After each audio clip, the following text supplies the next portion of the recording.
Good day, ladies and gentlemen. Welcome to another video na sasagot sa inyong mga loan katanungan. Malangaw. Malangaw. Nakatanggap tayo ng katanungan mula sa ating Viber account. Ayan, narito yung kanyang tanong. Meron daw siyang CIMB personal loan at meron din siyang Revi credit. If ever daw ba na i-fully settle niya or i-fully paid niya yung kanyang CIMB personal loan, makakapag-reloan daw ba siya ulit sa CIMB?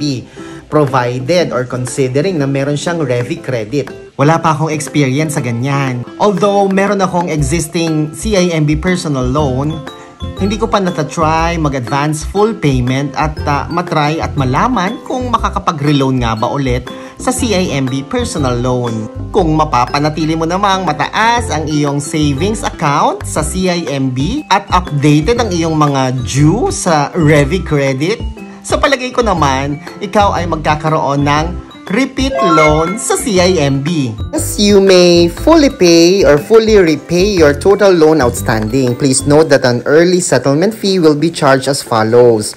3% of the unbilled amount or minimum of 300 pesos, whichever is higher. Kailangan mo lang siguro mag-submit ulit ng mga documents, proof of income, or proof of financial capacity. Pati mag-update ng iyong mga contact details at valid ID. Mahirap i-guarantee na kapag nag-full payment ka sa iyong CIMB personal loan, ay makaka-loan ka nga talaga.